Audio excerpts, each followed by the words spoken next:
You guys can see that okay? All right, so Metabolism Makeover week 4. This week, I really wanted to talk about sustainability without burnout because what can happen, we talked a little bit about this before, is that when you're trying to put all of these pieces together, you have to understand that the brain doesn't like the gray area. It's either on or off. There's a reason why you start and stop because your brain is like, nope, we're either going to do the whole thing or we're not going to do any of the things. It's not worth it. That is a brain thing. It's not a you thing. It's a brain thing. So you just have to be aware of it. So what I want to teach you to do is to start practicing really focusing on the things that matter most and letting it be messy. And as you go along, you start to get a little bit better. So we're going to talk about the things that matter most and how to pull all this together without completely burning yourself out or feeling like you're flip-flopping all over the place. So before we do that, quick review from last week. We talked about last week was where you get the biggest burn, right? So at the end of the day, you're going to get the biggest caloric burn, if you will, from your BMR, which you don't really control. You can protect it a little bit, right? But you can't like do something to dial it up. And NEAT, which is non-exercise activity thermogenesis. That's me talking with my hands. That's walking. Any kind of movement not associated with exercise is going to fall into NEAT. And that is where you are going to get the biggest amount of caloric burn from. So we want to make sure that those are the foundation of where we build as we go forward. You're going to get that from walking and daily movement. That is your metabolic gold. That being said, strength training protects and hopefully builds muscle. And that is your long-term metabolic boost. So when you are lifting weights in the gym, working hard, you're not burning a ton of calories in that moment. What happens is part of why your arms are sore is that we create these tiny tears, right, in the microscopic tears in the muscle. The body recognizes that inflammation, all of these things occur to repair that, and that gives you a metabolic boost. And then when you start to stack that over time, now we have a higher metabolic rate as your body is then requiring more calories. So it goes hand in hand. So given the review, I'll open it up really quick for any questions that you have regarding last week or any of the other weeks that you want me to cover. What is your biggest takeaway from last week? What area did you practice this week? What area maybe did you struggle the most being able to implement? I will open it up really quickly to questions before we move forward. What do we got? Nothing?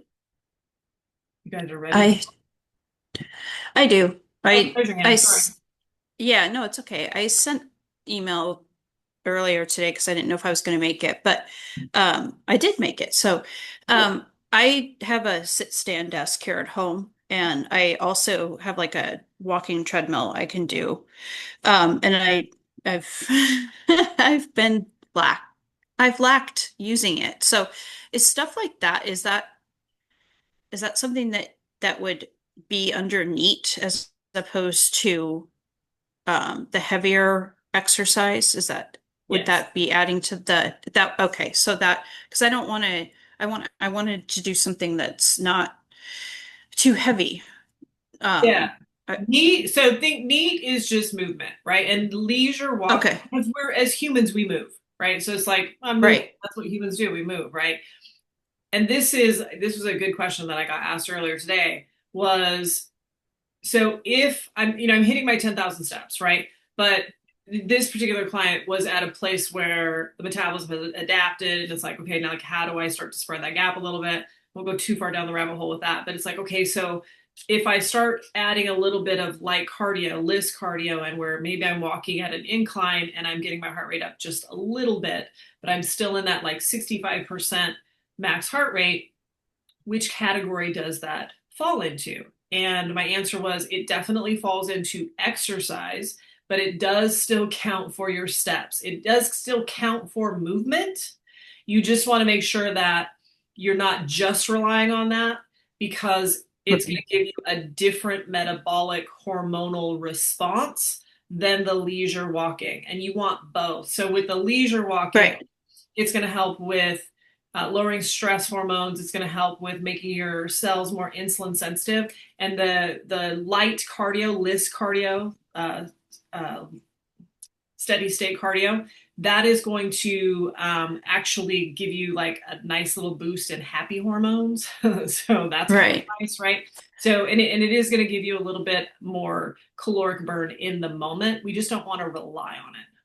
Right. And then like things like stress relief yoga. I'm starting like stress relief yoga, just like calming poses, things like that. Where would that fall? That's going to fall under stress management. Okay.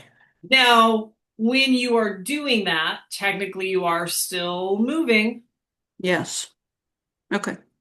So, yeah, it would still fall underneath. Okay. Thank you. You're welcome. It was a good question.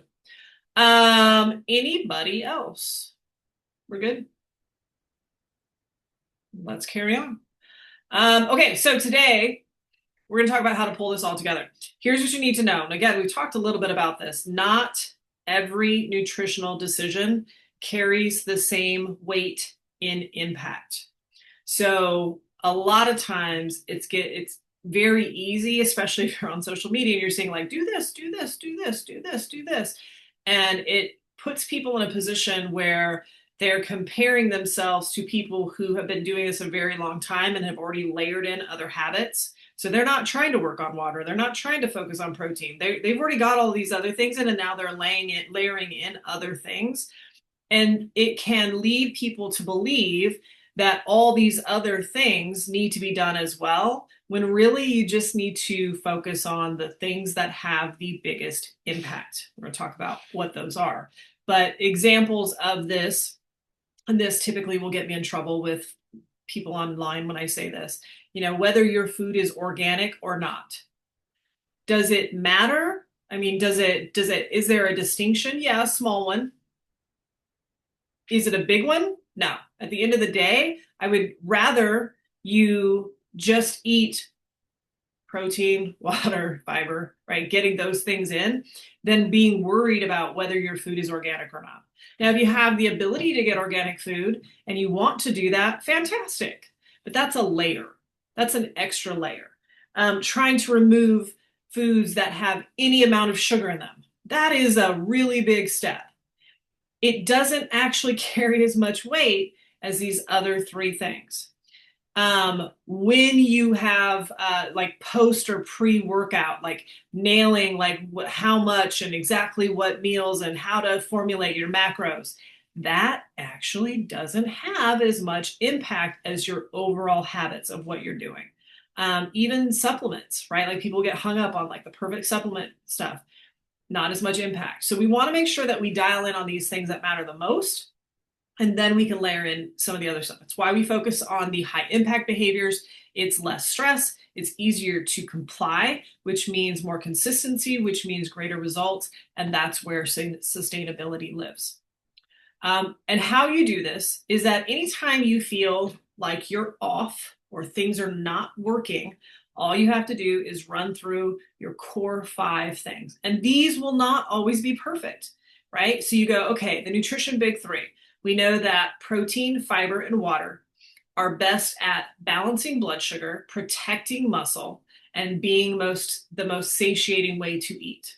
So when you look at it, all you have to do is go, and you don't even have to log your food to know this. You know if you've had enough water. You know if you were close to eating enough protein. You know if you've had a vegetable in the last 3 days, right? Like you know these things. So all you have to do is look at the behavior and go, okay, where am I falling short? Let me plug that hole. Daily movement. You know when you have days where you're sitting for long stretches and you're not getting up and moving, right? So then you fill in that gap. Okay, let me get that up. And that doesn't mean, let's say that you're somebody who hits, generally speaking, 5,000 steps per day. That doesn't mean you jump to 10. Just get to 6 or 7. Be consistent with that. And then slowly increase as you go from there. Third is your strength training. You should be lifting weights 3 to 5 times per week for 20 to 30 minutes minimum. That's kind of your benchmark. And then anything above and beyond that, fantastic, great. But we want to get at least that 20 to 30 in consistently so that we're at least preserving muscle. If you're only hitting strength training once a week, what's happening is you're tearing that muscle fiber down the body starts to repair it. But then by the time it comes back around, you've waited an entire week. You're not building, right? So we want to catch it here, have the body start to repair it, catch it again, have the body repair that, catch it again. We want that consistency so that your body has to consistently be in a pattern of repairing that muscle so that we can then grow that muscle. Because as it repairs it, right, it's layering up. We want to continue layering that up over time so we can actually add that muscle in. So we do want to hit at least 3 days a week, 20 to 30 minutes. Doesn't have to be perfect, but we do want it to be consistent. Your sleep and recovery. Everybody's a little bit different, but are you getting on average 7 to 9 hours of good sleep? Are you spending time where you're just in relax mode? I know that's a crazy question for most women because most women do not. We need to create that time where we are just not checking off our to-do list. We have to allow our body to be in a more relaxed state. Stress management, Joe, we talked about, like you're working on something that helps manage stress. Everybody has different techniques that we can use. Did we talk about the breathing technique last time? Did we talk about that? I think we did a little bit. Just so you know, an easy way to, Anne? I was talking without my microphone. I don't think we covered the breathing technique. Let's do it. Yeah. This is an easy one. If you guys have been in the class, you've actually done it with me. So, and there's different ways to do this, but the first thing to understand is that I was funny. I don't know if you guys know who Andrew Huberman is, but I'm a fan. I love the science behind what he teaches. And whether you like him or not as a person, I like the science. And so one of the things he talks about is that the reason that breathing kind of gets this negative connotation is that because the way it's represented, it comes across as like kind of woo. And so people will be like, breathing. And he's like, no, it's an actual respiratory response. Like it is a scientific respiratory response. And what happens is because your diaphragm sits right next to your heart, the way that you breathe then affects your heart rate. And then your heart sends a signal to your brain.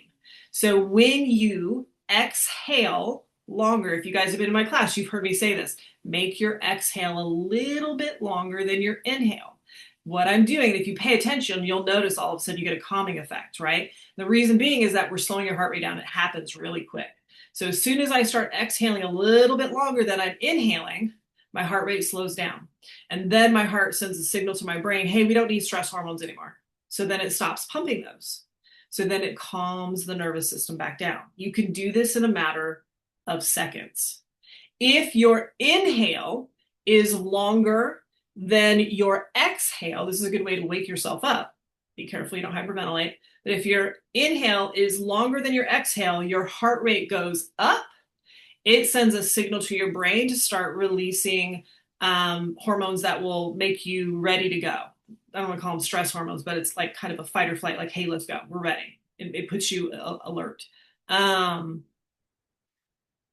Relax mode. I've spent years masking my ADHD, but lately I've been embracing my daydreaming, 1,000-yard stare, and oh boy, allowing my mind to go vague for a minute completely calms me. It's so cool. So there's a technique. Everybody's different, right? So you kind of have to find your thing. Thank you for sharing that because it is a matter of figuring out what is the thing that works for you. For me, during the day, it's breathing. If you go on YouTube, Andrew actually has it's called 10 minutes NSDR, non-sleep deep rest. It's based off of Yoga Nidra. It's a breathing pattern, and you'll recognize it because what he does, I do this in class too, where he gets you to focus on an area, the sensation. So if you guys remember me saying, like, can you feel your head resting against the floor? Can you feel your feet in your shoes? So basically you're sending a signal to your brain to connect to different parts of your body, and it has a very calming effect. And you combine that with the breathing. And I would say solid 80% of the time when I do this, I will fall asleep. And I've had clients who have done it who were like, he hypnotized me. That's crazy. Because when you drop out, like you literally drop out. And then you wake up and you're like, oh, like what just happened? You never see it coming. It's kind of weird, but you will wake up more refreshed. It's a good way to reset. So there's lots of different ways to do this. Walking in nature can be very calming. The 1,000-yard stare, the daydreaming. It doesn't have to require a lot of time, but it does need to be a practice. I learned to start reading at night, and I stopped reading all of my books on business and fitness and hormones. I don't do that at night. Instead, I read trashy romance novels because they're easy to read and they put my brain to sleep. I can read a chapter, not care because I know exactly what's going to happen, and then I just go to sleep, right? So you just got to find the things that work for you to get your body to calm down. All right, make sure I didn't miss anything. Again, perfection is not the goal. It's more about consistency. All right, so I'm going to walk you through some very simple strategies from a certification that I took 5-6 years ago. And it's called the Moderation 365 certification from one of my business coaches, Jill Coleman. So everything forward comes from that certification. And it is literally how I changed from being an on or off, like I'm either really on or I'm like really off. It changed everything. I will say it takes time and it takes practice. And one of the things that she talks about is these daily nutritional commitments. I still have them, and I want you to start practicing and figuring out what yours could be. They should be effortless. They should be effective, meaning they need to be a high impact action that manages blood sugar, keeps you satiated, keeps you energetic, and it has to have a certain amount of enjoyment to it. Because if you hate it, it's not sustainable. We don't want your DNCs to be bouncing around. We want them to be something that is day in and day out, whether you're at home, whether you're traveling. This is something that you can do. So here are a few examples, and then I will give you some examples of things that how my DNCs have shifted over the years. You can start your day with 12 ounces of water. Now, here's the thing. We know that good rule of thumb is half your body weight in ounces. Well, 12 ounces is not going to be half your body weight in ounces for anybody on this call. So we're not trying to hit the high mark. We're just trying to have an effect. Does that make sense? Same thing with protein. What if you said, okay, no matter what, I'm going to make sure that I get 20 grams of protein for my breakfast. Well, we know that you should be getting over 100, but 20 grams is doable day in and day out. You have control over that. You could have 2 servings of veggies a day or a big ass salad. That's what that stands for. Big ass salad every day. That's your option, right? So that could be one. You could learn to stop eating when you're 80% full. That could be one. You could say, I'm going to make sure that I have some level of protein with at least 2 meals during the day. All of these things are things that have an impact, but they're still doable because they're not hitting the high mark. Does that make sense to everybody? So the goal is not to be like, oh, I'm going to hit 120 grams of protein every single day. That is not a DNC. That is like your target, but it's not the commitment day in and day out. So when I started this, I'm trying to remember what the initial one was. I think I'll tell you what they are now. No matter what, no matter where I am going to take my Stanley with me. It travels, and I drink at least down to here every morning before I put anything else in. Like I literally come into the kitchen, I load her up, and I will just stand there in the kitchen and start chugging. And it wakes me up, and I don't do anything else until I've got enough water in that I'm like, okay, like I got that. And it's enjoyable because I put BCAAs in it and I put lemon in it, and it's very refreshing. It wakes me up, and I watch the cat walk around waiting for me to feed her. I like it, right? And I can do this whether I'm at home or I can do it anytime I travel. I'm a water snob, so anytime we travel, I get bottled water, and I'm like, got it ready to go. That's an easy one for me. The second one that I do is I make sure that no matter where I am, I get 30 grams of protein for my breakfast, no matter where I am. Now, when I'm at home, that's a lot easier. It could be eggs and chicken sausage and, Greek yogurt. It could be a lot of things. When I travel, I do not assume that a hotel is going to have protein because I know a lot of times they're not. So I take my protein powder with me. So when I went on the trip with my daughter and granddaughters, and we were living in a van, I took my protein powder with me. I took a little shaker cup and I mixed it in water. And I then would pour a little bit of that over some granola, and that was my breakfast. And then they usually had like little mini donuts or danishes or whatever, and I would have like a little mini donut, and that was my breakfast. So it wasn't perfect, but I hit my 30 grams of protein. Easy peasy. And then the rest of the day, I just did the best I could. I still went as best as I could in terms of protein, but it was not perfect. And then the other one that I do is that I've practiced, and it took practice, stopping eating at 80% full. I learned to sample foods. So now I'm really good at taking bites of stuff and being like, okay, I'm good. So, and I'm good at sitting down in a restaurant and leaving food on my plate, which is really hard at the beginning if you've been taught to clear your plate, right? So you're just like, that feels weird and I'm wasting food. And like all this stuff is going to come in your head of all the things that you've been taught. So I've gotten really good at that. Those are my three. And I've had those three for a long time. I'd say the only thing that I know changed was that I didn't used to have the stop at 80% full. It used to be 2 servings of veggies or a big ass salad every day. And I realized I was having some gut issues. I was like, well, I can't always control that. And I can't digest it very well sometimes, especially if it's like raw veggies all the time. So I switched it to the 80% full, and it's been easy going ever since. Make sense? Questions on that? We're good? All right. Well, maybe. Why don't you want to go?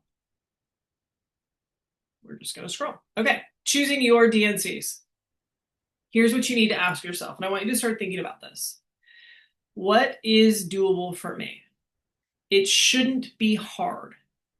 It should be something that you're kind of already doing right now. That's pretty easy. Again, you can have a target goal of, 120 ounces of water or whatever, you know what I mean? Like whatever, 80 ounces of water, whatever that is, but your DNC be 12 ounces in the morning. They're different. You have your target and then you have your commitment. So you look at what you're doing now and go, okay, well, what is doable? What helps me feel my best in terms of sleep, hunger, mood, energy, cravings, digestion? For me, water is great at that. And first thing in the morning, it wakes me up. It helps with digestion, right? Like I'm satiated. So when I go to eat my breakfast, I'm eating a balanced breakfast, right? Like it helps me feel my best. What takes very little effort, but creates a bigger impact? Well, very little effort. I can take this anywhere I go.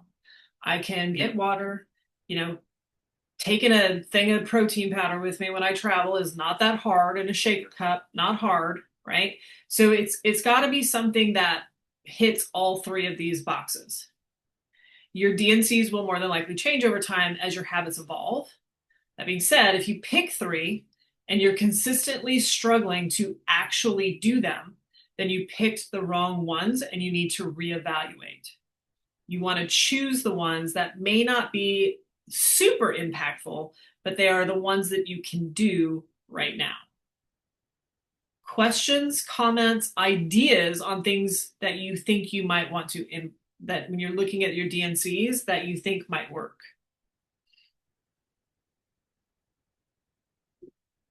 Nope. Good. Okay, we're gonna keep going. Whoops, I went backwards. Okay, so another big one is being able to navigate your weekends and real life and not doing the whole starting and stopping. So what happens a lot is you'll eat a certain way Monday through Thursday.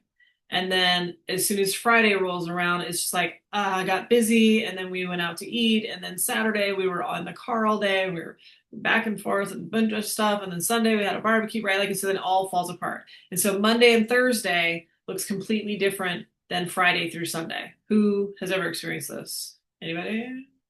Yeah, everybody. Everybody. Because that's the way that we're taught to eat, right? So it's like, I'm really, really strict, and I'm dialed in, and then I'm really, really not. So understand that those are both extremes, and you will always swing into indulgence, overindulgence, based on the amount of restriction that you're coming from. The more restrictive you are, the higher the swing into overindulgence. Overindulgence always starts with restriction. Yes, with me? So it's not going to be perfect, but we don't want this. We want this. We want this swing. So what we want to do is make your weekday look more like the weekends and your weekends more like the weekdays. They'll never probably look exactly the same, or maybe they will, but you want them to look more like each other. And here's how you do this. On a Tuesday, your husband comes home and is like, I don't feel like cooking. I don't want to do anything. Let's go grab a pizza. Okay, do you have to wait until the weekend to have a glass of wine and a slice of pizza? No, you can have it on a Tuesday. So we do that on a Tuesday. We don't wait until the weekend. We have a ice cream bar on a Wednesday afternoon because it's beautiful outside and we're down by the water. We have an ice cream bar. We don't need to wait until the weekend. We work those satisfaction pieces in Monday through Thursday. I have a lot of women who will tell me when they're working on how much alcohol they're consuming, they'll say, well, I'm not going to drink Monday through Thursday. What do you think happens from Friday to Sunday?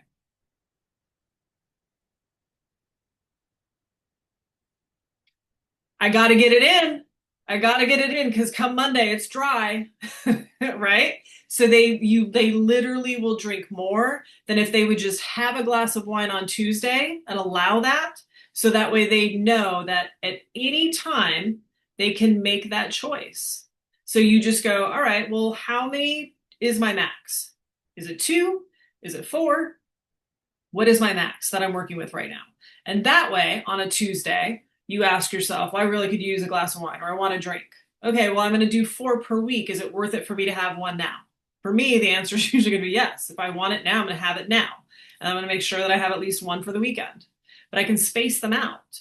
So you've got to start to make your weekdays look a little bit more like the weekends. So they're more relaxed and you're not having to escape the way that you're eating. Then on the weekends, you make that look more like the weekday, which means instead of getting up in the morning and heading to Starbucks, you go, well, no, I know we're going to eat out later, so let me make sure that I get my protein in for breakfast. Let me make a really good choice for lunch. Let me, you know what I mean? You're still doing the things that you would normally do during the week, even though you're going to be eating out later. You don't let the whole day, the whole weekend turn into this just free-for-all. Make sense? You want to make decisions ahead of time versus having emotional reactions. You never make food decisions in the moment if you're working on your food. Because in the moment, your brain is going to go, well, I want pizza. I'm hungry. I haven't eaten enough. I'm just going to do this. I'll clean it up tomorrow. I'll eat better tomorrow. I'm just hungry now. So you want to make those decisions on what you're going to do ahead of time. So that way you can be like, yeah, I know you feel like pizza, but remember we have that chicken in there? And we said that we were going to do that tonight. So that's what we're going to do. Or if you're going out to eat, how am I going to do this? How many drinks am I going to have? Am I going to have wine or am I going to have a little bit of dessert? Am I going to have bread? What do I want the most? Like, what is the most satisfying for me? And to be honest, for me, 9 times out of 10, it's going to be a drink. I can bypass bread. I can bypass, all kinds of like appetizers, desserts. I may have a bite or two of something, but the most satisfying thing for me is if it's a good drink, I'll choose a drink. If it's not, if I don't see anything that I really want, then I might have an appetizer. or a dessert that I split. So you're choosing ahead of time, like, what do I think that I want? And knowing yourself well enough. Then you're implementing your DNCs. Your DNCs do not stop on Thursday. So whatever your DNCs are, you have to be able to do them on the weekends as well. And then I want you to start practicing eating to 80% full. And it does take practice. This one's not an easy one because what will happen is all of the ways that you have been programmed in terms of nutrition and eating are going to come up. Clean your plate, there's starving kids in Africa, like the whole thing, right? Like it's all going to come back to you. But when you start practicing, here's how you do it. This is how, to this day, how I do it is I stop, I eat slow enough that I can tell when I am 80% full. And what that feels like is I'm good. Could I eat more? Yes, but I am good. And then your brain's like, oh, but what if you get hungry later? And you go, oh, yeah, you could eat later. And that's how I do it. Listen, if you're still hungry in 20 minutes, you can eat more. It's fine. Generally speaking, you won't. But if you tell yourself you can always eat more later, you can practice eating 80% full. And then it's really just about having some mindfulness around all of your food habits. One of the ones that I noticed when I started dating Michael was he still does it, and it does still kind of bother me, is he'll pull food off my plate. Like he sees something and he'll like, especially like sweet potato fries, drives me nuts. So he'll reach over and he'll grab one. And for somebody who's like, I don't normally eat like the bun on a burger or something, you know what I mean? Like the sweet potato is my starch. So it's like, hey, don't mess with that. And especially when we first started dating and I'm having like a chicken breast with some lettuce and some, tomato and whatever, like either maybe a drink or some water and my sweet potato fries, for somebody to reach across and to take a sweet potato fry was like, what I don't, and he's got like this whole plate, like he's just chowing down, right? And I'm like, do you understand? Like, this is all I'm eating. Like, what are you doing? And it used to really bother me until I remember being on a call with Jill and she said, like, she went through the same thing. And she's like, okay, but worst thing happens. Let's say he ate all your fries. What could you do? I was like, well, I could order more. She's like, right. Like you could order more. But if you're used to, so like I grew up in a family where number one, we didn't have a lot of money. We did not waste food, but there was always like, you wanted more, right? And so you wanted to eat them quickly so that you were the one who maybe got the seconds of whatever that was good. I had 3 older brothers, and so that rarely happened that I got seconds. And so I felt very protective of my food. So it will still to this day come up where if somebody like pulls and tries to like pull off my plate, I have a moment where I'm like, and then it's like, you can eat, you can order more. Like, it's fine. It's just food. There's plenty of food. You're fine. But you just got to become mindful of the things that are going on in your brain surrounding food. So it's just slowing things down. So when we talk about moderation, so this is Moderation 365, is where I learned all of this. We want to look at some tips that actually work. One of the things that I learned was intermittent sampling. This is exposure therapy. So a lot of times if you're following me on social, people are like, I'll show like I ate 2 bites of a donut and then threw the rest away, which really triggers people because I'm wasting food, right? Or how did you do that? How do you throw a perfectly good donut away? Like there's no way that I could stop.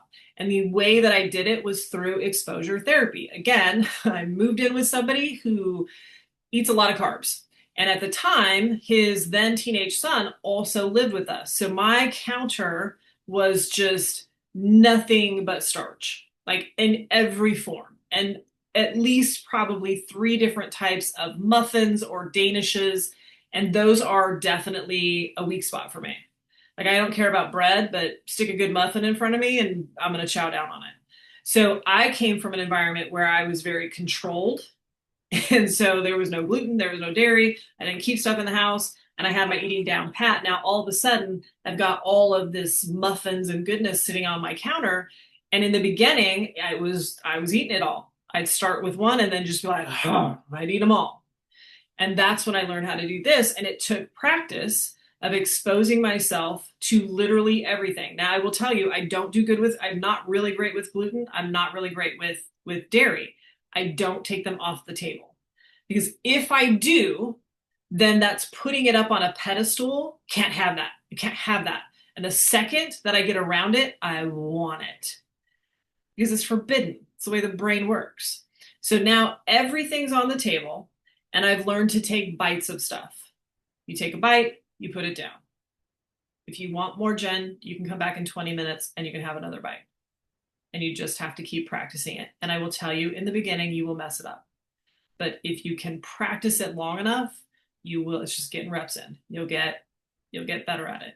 You do have to allow room for practice because you're not going to get this correct right off the bat. These foods are designed to hit the pleasure centers of your brain and make you want more. The second that you take it in, you're not even in most, pay attention, when you take a bite of something really delicious, in most instances, you're not thinking in terms of enjoying it.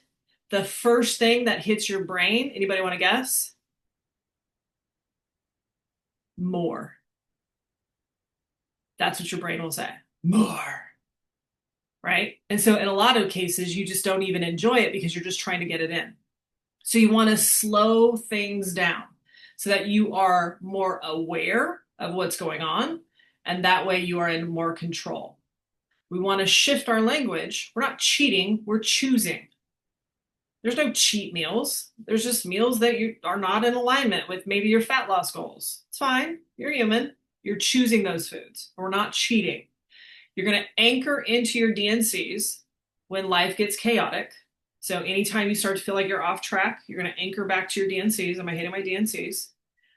And you're going to stop feeling like you need to explain yourself to other people. When you are sitting in social situations, you do not need to tell someone that you're on a diet, that you're working on eating, that you're like, you don't like, just like, no, oh, you're not drinking anymore? I'm not drinking today. Just don't feel like it today. You don't have to explain. And the more that you feel like you have to explain, the weirder it gets. You're opening it up to other people's opinions. But if you just are like, well, I just don't feel like it today, don't make it a big deal. You don't have to explain yourself. And then the one that I didn't add on this is finding ways to scratch the itch that help move you past. So for a really long time, I had developed a habit of having a drink every single night.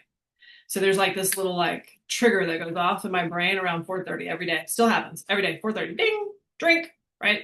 So one of the things, and I actually had somebody ask me this the other day, like, are you not drinking anymore? I'm like, oh no, I still drink, but I only have a couple of drinks per week.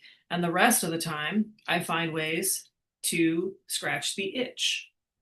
So I find things that even though part of my brain knows that this is not an Aperol spritz, it's pretty darn close, and I'm putting it in a wine glass, and so part of my brain cannot tell. So it scratches the itch. And if you like Aperol spritzes, you can get this at Target. It's pretty good. So you could do like 2 parts. I do kind of half and half. So I think I did like 2.5 ounces of this, and then I put in some sparkling water, and then usually when I do mocktails, I use ice sparkling water lemonade. It's light enough that I just put a splash in there. It keeps things light and frizzy and just enough, and it's perfect. But there's sugar content in that. It does not have any sugar alcohols in it, and it has no sugars in it. 39 calories. Wow. Yeah, I know. I've looked at this label probably 3 or 4 times now, and I'm like, what did they put in here that's making it? It's probably herbs and fruit, like essential fruit extracts. I don't see it. It does have yellow dye. Glycerol, Not which is, listening. yeah, salt, potassium, chloride, potassium sorbate, sucralose. So there are sugars in here, But there's the thing that I kept looking at. I'm like, well, if there's no added sugars in here, there's got to be sugar alcohols, and there are not. Okay. So It's I hard to find those non-alcoholic mixers that aren't really high in sugar. agreed. It Yeah. is. So for me, I kind of cap it off at like I'll look at the sugar content on it. If it's like under 4, or I can adjust the serving to get it under 4 grams, to me, I'm like, okay, that's fine. I'm fine with that. And then I'll just add the other stuff to give it the flavor that I want. But then I always put it in a drink glass because my brain is like, oh, you had a drink. It's fine. You're good. Yeah. I have a question comment while Yep. we're looking at the donuts. Can I interject? Yeah. So, speaking of during the week, allowing you a choice to have ice cream on a hot day. Yeah. And so I went to the store this week and I've been choosing Frankie and Joe's. I try to be vegan choices. There are a couple of other vegan choices I like. But when I looked at Frankie and Joe's, I think, and I never looked at this, I just read the ingredients and said, okay, I'm okay with the ingredients here. I never looked at the fat. It's something like 95% of your daily intake. And so I put it back. I couldn't do it. And I came home with sherbet with zero sugar in it, just fruit. And it's in my freezer and I haven't touched it. Yep. Because that's not what I wanted. There you go. And actually, when I was so dejected by the Frankie and Joe's fat content, and it's saturated fat, I said, all right, I'm going to buy a bunch of lemons and I'll make a lemon custard. And I came home and I tried to find recipes for lemon custard that didn't have like a quarter cup or a half cup of sugar in them. And I couldn't find one. So the lemons are in my fridge and here I am. Yeah. So how do you feel about that? What are you going to do about it? I don't feel good. I really want Frankie and Joe's. So what are you going to do about it? I guess, given all this, it is okay to give myself the permission to choose Frankie and Joe's and maybe don't have a full serving. Do the sampling as you suggested. I will have, instead of a quarter of the carton, which is a serving, I'll have an eighth of the carton and I'll be fine and I'll be satisfied. In the beginning, you won't. Okay. It's going to take practice, though, but that's the only way you learn. So when I look at this, I look at this as an amazing opportunity. You already know the thing you want. Now, here's the thing. I love that you're like, let me try something else, right? Like there are times that I'm like, I want a burger. Like I'm craving a really good burger.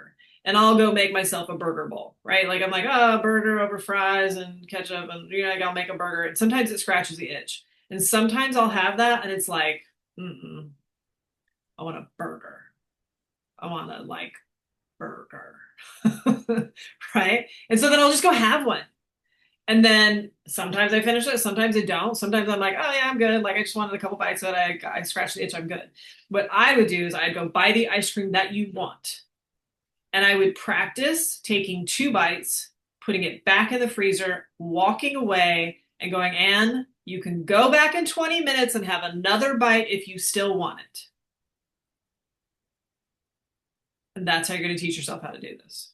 And in the meantime, yeah, find other things, keep practicing the other things and being like, okay, I don't want to do this all the time, but is there something else that could help fill that in? In the meantime, I'm also going to have a couple of bites of the ice cream that I want. Thanks. You're welcome. Sparkling water with a splash of pomegranate or dark cherry juice as a mocktail. I have not tried the dark cherry juice. I think I'm going to. I actually drink a little bit of dark cherry juice before I go to bed because it's good for sleep. I think I mistyped. I meant tart with a T-A-R-T, the Tart tart. cherry juice, yeah. Yep. I have heard that that's good. So there you go. There's all different ways that you can find good mocktails. That it's a matter of figuring out the combination. Like I remember when I tried to cut back, I had gone to Sprouts and they had like it was like the mocktail thing, right? So they had like all these things. I spent like several $100s on different mocktail things in a can or whatever, and I hated them all. The wines were like juice. The ones in a can were overly seltzery. I don't like seltzer. It just upsets my stomach and I don't like the taste. So I don't do any of those. I just craft my own now. And they're not a big deal. It's like literally like little, stir, and then I just go and keep it simple. So it's just a matter of finding what works for you. We're going to be careful that sampling doesn't turn into disordered eating. Can you provide clarity around that? Because the way I'm reading it, the sampling would do the opposite. So I want to get clarification. If you restrict, that's typically where you could get yourself in trouble. That's bad food.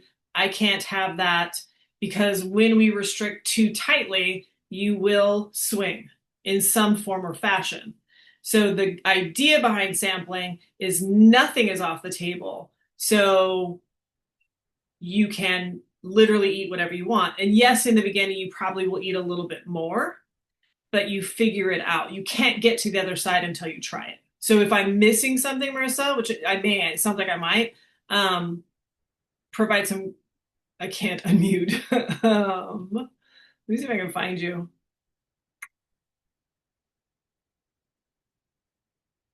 Hold on. Can I?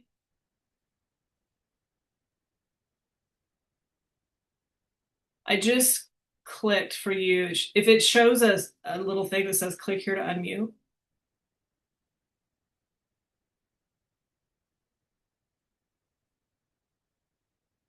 What happened?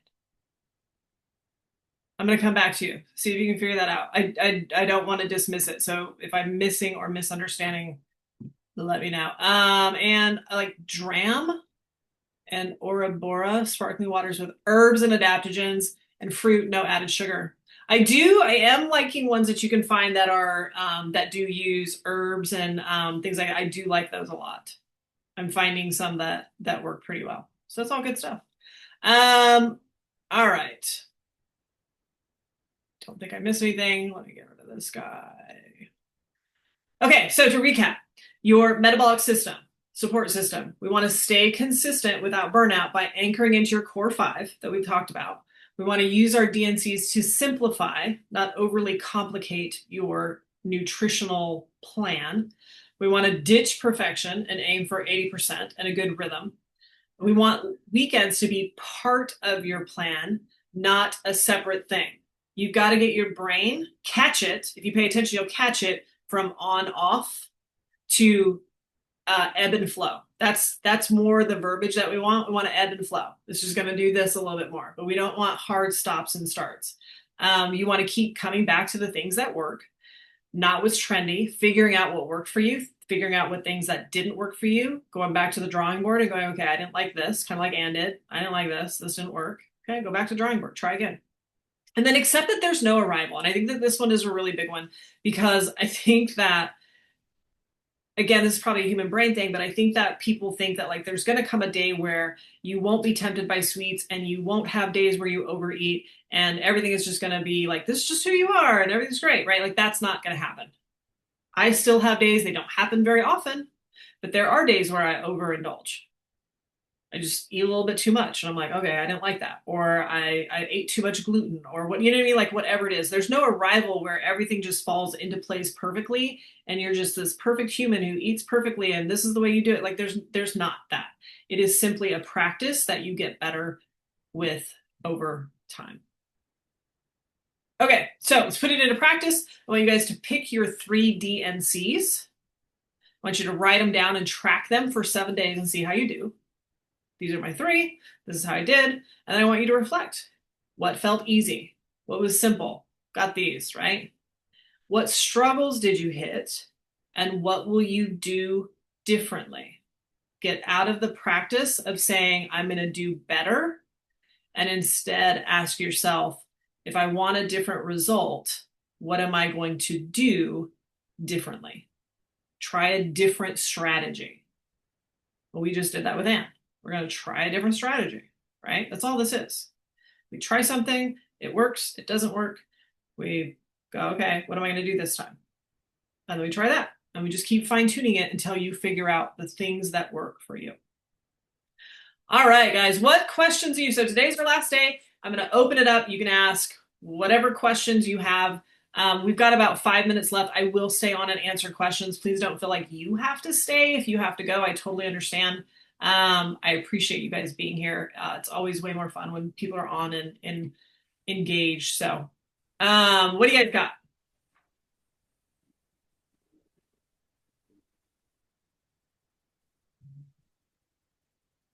I have questions. Yes. I have, constantly seeing on Facebook and Instagram, you know, especially with the things I follow, all those, you know, supplements that are just you're going to be skinny in 10 days if you do this. And I know it's all junk, but I'm just curious, what do there's things, and some of them talk there about what you've talked about, cortisol, ghrelin, leptin, stuff like that. Are there things that are out there that can help balance those things, or are they all junk? They're not all junk. Okay. It goes back to going, okay, what are my foundation? I will tell you two. I'm trying to think of like what my third one would be. My two top supplements. The first one would be magnesium glycinate. Number one, most humans are deficient in it, particularly women. And magnesium glycinate helps calm your nervous system. If you are having trouble sleeping, it will become your best friend. Now, it may take some trial and error figuring out your dose. I always tell people, and here's the thing when it comes to supplements, I highly recommend that you do not do combination supplements. So like it's got this, it's got this, it's got this, it's got this, right? And you think like, oh great, it's got all these things in it. And then you take it and you have a reaction, you don't know what you have a reaction from. So I'm not a big fan of, I'll come back to you, Marissa. So I would recommend doing single ingredient supplements and then seeing how you do with it. So particularly with my magnesium glycinate, I have clients who, they can take 120 milligrams at night and they do just fine with it. I take 560. You know what I mean? I'm like, just knock me out. And I do just fine. But other people cannot take that much because the next morning they'd be dog ass tired. So you just have to figure out like the space that works the best for you. But magnesium glycinate is amazing at calming your nervous system. It will help you fall asleep. It doesn't always help you stay asleep. So then that's a separate thing. But that's number one.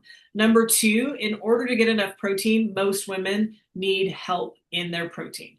So my second favorite is a protein powder of some sort because it's easy and you can't, again, this goes back to nutritional decisions, not weighing the same in their impact, in that a lot of times women will tell me, they're like, oh, but I see and it's got like all these ingredients and it's not a whole food. And I'm like, you drink 4 margaritas on the weekend. Like you're worried about what's in the protein powder, like that. It doesn't matter. What matters is getting the protein in.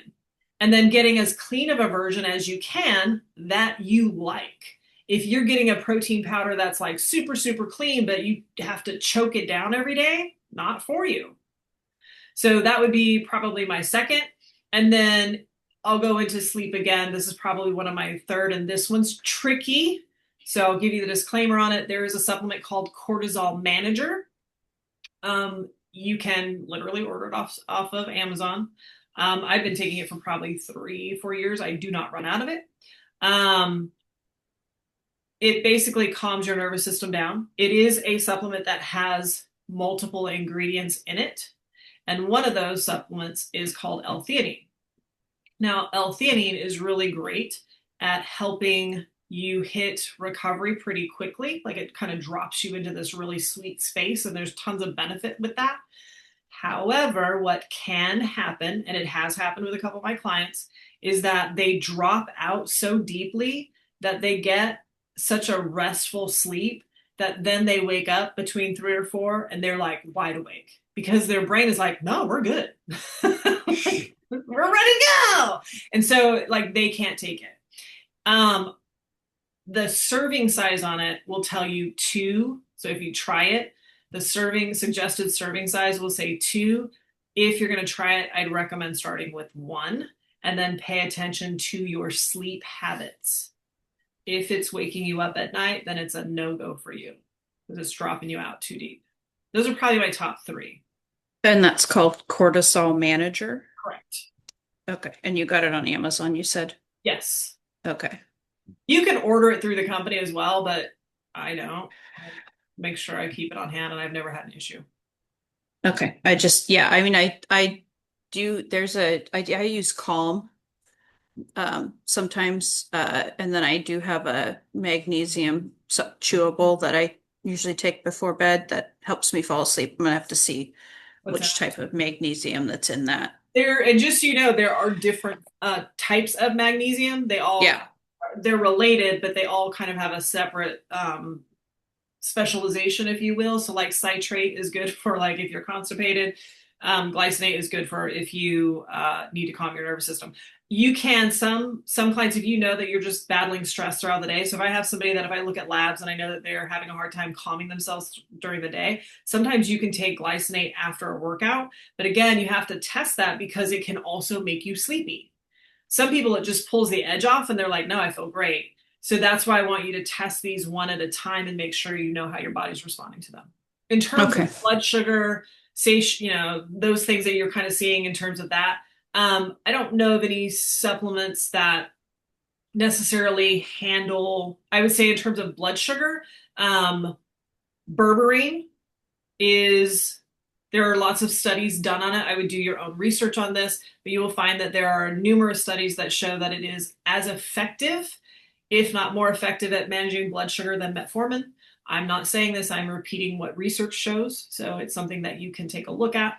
And then in terms of satiety and things like that, blood sugar, I think the one that everybody's looking at right now are GLPs. Keep in mind that there are different drugs out there. And Yeah, that kind of stuff I'll work with my doctor on. I was just curious about kind of the specifically things about cortisol because that's the one that seems to be popping up the most on my feed. Yeah, because women in menopause or cortisol, blah, right? So it's like I would start with glycinate because if you can calm your nervous system at night, it might regulate itself during the day. Yeah. Okay. All right. Thank you. You're welcome. Let's see. I think I had a couple people jump off. Let me go back. Marissa, you said you had your mic is working if you want to jump in. I think that was all that I had. Might have lost you. I think we lost a lot of people. All right, that's it. I appreciate you guys being here. Appreciate it. Do you have time for one more Question? Yeah. Yeah. Okay. Or a couple more. So overall, I will say that working to target the big three, fiber, protein, water, and tracking my calories in terms of nutrients and hitting those goals with the calorie based on the BMR and the activity. Anyway, it's been a super helpful lens. It's been really hard I'm like, I can't get there. I went way over. Like, what's the difference? Why can I not get there one day? And I'm like way over out in left field the next day. And the fat is my hardest thing. So I really have to figure out like better choices so I don't go over on my fat. Yes. I have trouble hitting the protein and the carbs, and I'm always over on my fat. Yes. Almost always. Super common. Yeah. Do you want me to address that? Sure.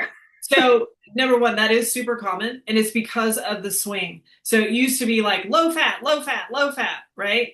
And then it's like, oh, and like higher carb. We need all our grains, we need all that, right? And then they're like, oh, we're all just getting fat from all of these grains that we're shoving in and all of that carbs, right? So then it was like, oh no, healthy fat. We need healthy fat, right? And so there's this swing, no low carb, like higher fat. And so number one, there's a ton of carbs and fat in most food and very little protein. So if you pay attention to that, it's like, oh, like there's more fat in here. When you start paying attention, there's more fat in food than you realize. And on top of that, women know that they need to get healthy fat. The problem is that if you have avocado toast with 2 whole eggs, right? Like, and a couple of Brazil nuts, right? Like all of a sudden you're like, oh, that was like 25, 30 grams of fat. Like how did that stack up, right? Like, and so you just have to learn how to choose and go, okay, if I'm having a meat or that or something that has fat in it, so like beef, pork, whole eggs, it's not that any of those are bad. Salmon, not bad. It just already has fat in it. So then you don't want to layer on a bunch of other healthy fat. It's already in there. You don't need more. You just have to get discerning with how you do it. And that does take practice. The other thing that I would say is, too, I would start with where you are. And instead of just trying to hit a random target based on the numbers you're seeing, I would say, look at where you are and then go, okay, do I need to eat more or do I just need to change my macros? Are you trying to get your calories up or are you just trying to change your macros? Those are different. And then once you figured that out, plan ahead. If you're trying to hit numbers as you go, it's going to drive you bonkers. So you like tonight, I would sit down and go, here's what I think I'm going to eat tomorrow. You plug it in and you go, ooh. Right. Recalculating. Recalculating, right? So, okay, where do I want to scale down my fat? What do I not care about, right? So then you're like, get rid of that, get rid of that. Okay, now I need to get my protein up. Well, in most cases, you could just add your servings. Like I need more chicken or I need, right? Like, so then you bump the protein up and that's how you start to balance that out. But you do it the day before. Right. And then what was the other one? Uh, I'm post menopause. Yep. And I have, as I've gotten further beyond, my hair is thinned. And is it a hormonal thing?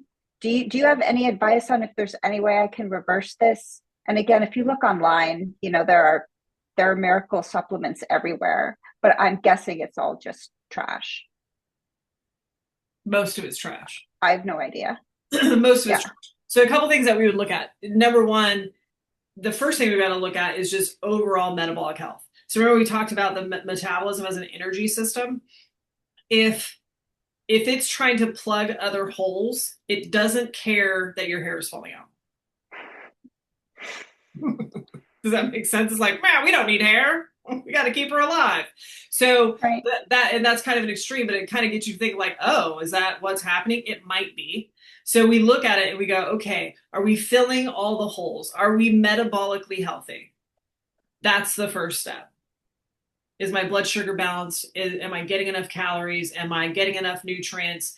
Am I all of those things? Like all the things that we've talked about. Am I doing those on a consistent basis? And you may notice that your hair starts to come back in.